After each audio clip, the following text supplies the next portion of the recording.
بسم الله الرحمن الرحیم. د پاکستان تاریخ د آزادۍ نه بعد نو دا ویډیوز پوره یو سیریز دی زمونږ، هغې کې نن چې کومه ویډیو ده نه هغه پاکستان کې ورته چې د نوې دهایي د نوې سیاست په نوم باندې یادېږي، نه هغه به موږ وایو. دا د 1988 نه د 1999 پورې دا لسیولس کالو را سفر دی چې دې کې څه وشو نو هغې باندې خبره کوو. 1988 کې چې کله ضیاء الحق هغه حادثه وشوه او هغه به حادثه کې شهید شو، نو د هغې نه بعد د سینټ چیرمین چې و نو هغه غلام اسحاق خان نو دی پارټو متفقت ورسره هغه امیدوار جوړ کو او صدارتي الیکشن چې وشو نو غلام اسحاق خان پکې صدر شو. او چې کوم نوې فرش الیکشن وشو د قومي اسمبلی، د قومي اسمبلی په هغې الیکشن کې پاکستان پیپل پارټۍ وګټله او بېنظیر بټو پرایم منسټر شوه. نو د بېنظیر بټو په لومبي ځل باندې 1988 کې پرایم منسټر جوړه شوې وه. او دا لکه چې کوم د دې پارټۍ لپاره غټه خبره وه چې ضیاء الحق مکمل دا زور لګولی و چې هغه پیپل پارټي چې کوم دی بلکل ختم کړي کرشي، او ډېره یو سخت دور په دې باندې د ضیاء الحق په زمانه کې تېر شو.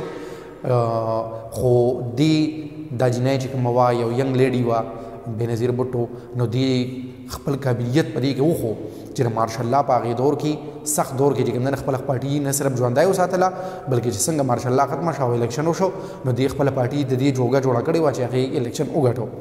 نو د دې کریډټ دې ته ځي. بېنظیر بټو چې کله پرایم منسټر شوه نو اوس خامخا جمهوریت شروع شو، امریت خو ختم شو. نو سټوډنټ یونینز باندې چې کوم بین و نو هغه اوچت کو سټوډنټ یونینز بحال کړل، نور چې د مارشل لا کومې پابندۍ ناپابندۍ نرمې کړې. دا چې موږ کشمیر ډیم 5 فروری باندې چې کوم دی نو هر کال مناویږي، نو دا په لومبي ځل باندې را 1990 نه د دې دا سیلیبریشن شروع شوی دی. 1990 کې داسې کار وشو چې د بېنظیر بټو د حکومت لا 2 کاله هم نه دي برابر، او 20 میاشتې بعد د هغه صدر چې کوم غلام اسحاق خان نو هغه د کرپشن او د منس منیجمنټ د بیډ ګورننس په بنیاد باندې چې دا په دې باندې دي اسمبلی ماته کړه او د بېنظیر بټو حکومت ختم شو. نو چې بېنظیر بټو حکومت ختم شو نو اوس به څه کېږي؟ نو نوی الیکشن به کېږي. نوی الیکشن وشو او د نوي الیکشن چې کله وشو نو په هغې کې د IJI اسلامي جمهوري اتحاد نو دا 9 پارټو یو اتحاد و، په هغې کې د مسلم لیګ هم اوس ورته مسلم لیګ نون ویلی شي. نو دا د 9 د پارټو دا اتحاد دا په اصل کې جوړ شوی د دې دپاره چې پاکستان پیپل پارټي الیکشن ته رانشي، حکومت ته رانشي.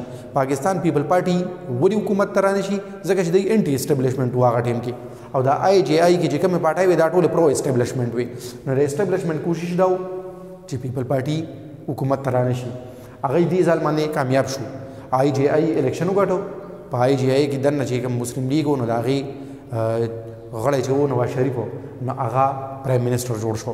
نواز شریف د دې نه مخکې 1985 الیکشن کې د هغې نه بعد چې حکومت جوړ شو نو دی د پنجاب وزیر اعلی جوړ شوی و. 1988 کې هم دی د پنجاب وزیر اعلی جوړ شوی و. اوس په دې ځل باندې چې کوم دی د ټول ملک پاکستان وزیر اعظم جوړ شو. نو لومبي ځل باندې 1990 کې دی وزیر اعظم جوړ شو. چې کله نواز شریف الیکشن وګټو نو حکومت جوړ شو. نو هغه حکومت څنګه نو پرایویټایزیشن یې شروع کړو. نو دا پرایویټایزیشن په لومبي ځل باندې پاکستان کې 1991 کې شروع شوی دی او نواز شریف دا لانچ کړو. اگر چې پرایویټایزیشن باندې وروستو بیا څه خلکو لکه دا شکایتونه وکړل چې نواز شریف په دې کې کرپشن کړی دی، خو کرپشن خو بلې کرپشن یې چې کله ثابت شي. NFC ایوارډ نو دا نیشنل فاینانس کمیشن اداره ده، هر 15 کاله بعد چې کوم دی نه دا اوس پیسو په 4 وړو صوبو کې مرکز کې د پیسو د تقسیم لپاره فارموله وضع کوي. په لومبي ځل باندې دا NFC ایوارډ چې لانچ شوی او ایشو شوی و نو دا هم د نواز شریف کارنامه ده.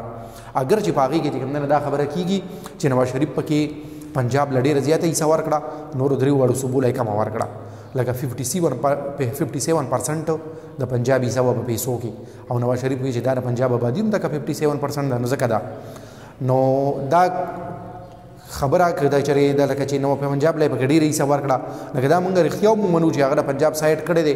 نو ډېر وخت هسې هم په نواز شریف باندې را چاپ و چې دی د پنجابي حکمران دی او پنجاب ته چې کوم دی نو فایده وباسي. نو خو بیا هم چې کوم دی نه د دې نه مخکې چې کله دا فارموله نه وه نو کم از کم اوس خو داسې وشو چې یو فارموله خو جوړه شوه. دا IRSA ارسا چې کوم دی نه اداره ده، انډس ریور سیسټم اتھارټي، د دې ادارې کار دا دی چې 4 وړو صوبو کې دا نهري اوبه چې کومې دي نو دا یو فارمولي سره تقسیموي د ایریګیشن لپاره. نو دا نواز شریف په لومبي ځل دا اداره جوړه کړې وه. ښه همدک 92 کې د نواز شریف په لومبي دور کې د لاهور اسلام آباد د موټروي سنګي بنیاد کېښود او دا تقریبا په دې ټوله علاقه کې لکه ټوله علاقه مطلب دا خطه جنوبي ایشیا ورسره خوا کې دا لومبی موټروي او چې پاکستان کې د دې کنسټرکشن سټارټ شو. په 92 کې نواز شریف په دغه دور کې لومبي دور کې د MQM خلاف ملټري اپریشن کراچۍ کې شروع شو او د ملټري اپریشن د شروع کېدو نه یو میاشت مخکې د MQM مشر الطاف حسین لندن ته د دلته نه وتښتېده. نو ملټري اپریشن وشو او د دې د وجې نه شوی و چې MQM پوره د کراچۍ ښار یرغمال کړی او چې هغوی به څنګه غوښتل نه هغه شان کار به کېده. حکومت فیصله وکړه چې اپریشن وکړي. اپریشن وشو خو د اپریشن چې څنګه په کار ونه هغه شان فایده حاصله نه شوه. نو ولې حاصله نه شوه؟ نو بس ظاهره خبره ده چې اپریشن کې څه غلطۍ به شوي. نو د هغې نه بعد بیا داسې کار وشو چې 93 کې چې د نواز شریف د حکومت 3 کاله وشو بیا یو پیرې د اسمبلي ماته شوه. نو چې بیا یو پیرې د اسمبلي ماته شوه نو غلام اسحاق خان ماته کړه هغې صدر چې د دې نه مخکې هم یو ځل ماته کړې وه. حکومت په سپریم کورټ کې د دغې حکومت د دې د صدر د دې اقدام خلاف چې کوم دی اپیل وکړو. سپریم کورټ بیا یو پیرې د حکومت بحال کړو چې حکومت یې بحال کړه. نواز شریف بیا وزیر اعظم شو. خو اوس دې ټایم کې چې کوم دی آرمي چیف پکې منځ ته راغی او هغه منځنۍ دا لار راوباسله چې حالات په ملک کې ښه نه دي نو داسې کار به وکړو چې بس فرش الیکشن به وکړو. د نواز شریف هم په دې انتظار کو او صدر غلام اسحاق خان ته ویل چې ته هم استعفا ورکړه. نو وزیر اعظم او صدر دواړو استعفاګانې ورکړې. حکومت ختم شو او فرش الیکشن وشو. بیا یو پیرې دا پیپل پارټي راله. اوس ګورئ دا دې ټایم کې چې کوم دی نو چې دا لکه د نوې سیاست چې پاکستان کې یادېږي نو د دې خصوصیت څه دی؟ بد د دې خصوصیت ګورئ دا د لومبی نمبر چې د وخت نه مخکې اسمبلی ماتول نو 4 پیرې ته د وخت نه مخکې حکومت مات شو. یو دویمه پکې دا خبره ده چې دا د یو نیګیټیو پالیټکس یو دور دی چې کله بېنظیر بټو په حکومت کې د نواز شریف دا کوشش چې حکومت راوغورځوي چې کله نواز شریف په حکومت کې د بېنظیر بټو دا کوشش چې حکومت راوغورځوي نو بس نیګیټیو پالیټکس چې ملک ته نقصان کېده. دریم دا چې د دومره پولیټیکل انسټیبیلیټي وه نیګیټیو پالیټکس نو خامخا د ملک اکانومي به خرابه وه. نو اکانومي ښه نه وه. نه دا یم چې کوم دی نو یو دغه د امریکې د پاکستان نه اوس ضرورت پوره شوی و. د افغانستان د روس هغه جنګ ختم شوی و نو امریکې هم موږ له امداد نه راکړو الټۍ یې راباندې پابندۍ لګولې. نو دا دور لکه د پاکستان لپاره داسې لږ ښه دور نه و. د دې نه بعد څه وشو؟ له دې نه بعد داسې وشو چې دا بېنظیر بټو په دویم ځل باندې بیا حکومت جوړ کړو. نو چې حکومت جوړ کړ نو بېنظیر بټو سره اوس دې ټایم کې دا احساس و چې د دې نه مخکې غلام اسحاق زما حکومت یو پیرې ته ختم کړی دی نو دې پیرې چې صدارتي الیکشن کېږي نو چې زما د پارټۍ سړی هغه وګټي هغه شان وشو. او فاروق لغاري د پیپل پارټۍ سړی و د بېنظیر بټو د پارټۍ سړی و هغه صدر شو. خو هغې ته دا پته نه وه چې همدغه د دې د پارټۍ را سړی به څه وخت بعد د دې حکومت ماتوي. د بېنظیر بټو په دور کې یو دا چې ناشنا واقعه وشوه چې مرتضی بټو د بېنظیر بټو سکر ورو د ذوالفقار علي بټو زیو او په کراچۍ کې کوم دی نه د پولیس مقابله کې دی مړ شو. نو بېنظیر بټو ډېر خلک به وایي چې دا بېنظیر بټو په خپله مړ کړی دی. خو داسې نه وه ځکه چې کوم خلکو لیدلي دي نه هغه ټایم چې بېنظیر بټو وایي کوم حال کې هسپتال ته په منډو راغلی وه نو د هغې نه دا معلومیږي چې دی نه دی مړ کړی. د بېنظیر بټو د حکومت 3 کاله برابر شو او بیا یو پیرې د الیکشن د وخت مخکې وشو. اسمبلی ماته شوه. هغه فاروق لغاري د بېنظیر بټو حکومت مات کو چې بیا الیکشن وشو. بیا نواز شریف راغی. نو یو پکې دا یو خبره ده چې په دې دور کې 11 کاله کې 2 پیرې ته چې کوم دی نو بېنظیر بټو حکومت کړی دی 2 پیرې ته نواز شریف حکومت کړی دی. نو د هغې نه پس چې نواز شریف بیا راغی اوس نواز شریف چې کوم دی نو فاروق لغاري مجبوره کړه چې یا استعفا ورکړي. هغه استعفا ورکړه. نو نواز شریف د خپلې پارټۍ یو سړی رفیق تار اړې نوم هغه یې رامخکې کړه هغه صدر شو. نو اوس صدر هم د مسلم لیګ او وزیر اعظم نواز شریف پخپله هم د مسلم لیګ او اوس هغه اسلامي جمهوري اتحاد چې کوم IJI هغه ختم شوی و.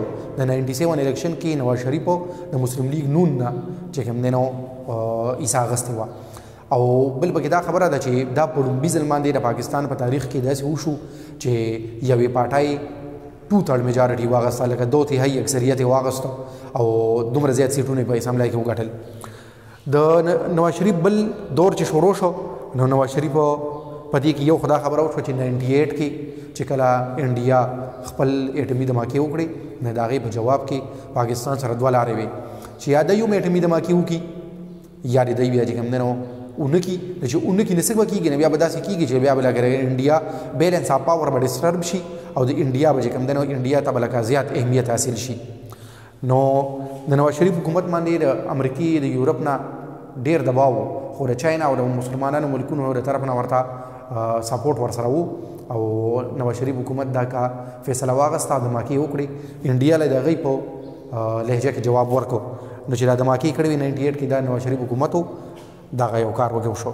بیا د هغې نه بعد داسې وشو چې 99 کې نواز شریف غوښتل چې دی سره چې کوم دی انډیا سره دوستانه تعلقات قایم کړي. نو د انډیا د هغه ټیم وزیر اعظم چې کوم واجپايي هغه لاهور ته په دوره باندې راغی د ده په دعوت باندې او دلته کې چې کوم دی پیس اګریمنټ امن معاهده ساین شوه. دا د نواز شریف یو ډېر غټ کار و او داسې ښکارېده چې اوس پر انډیا د پاکستان په منځ کې دوستانه تعلقات قایم شي.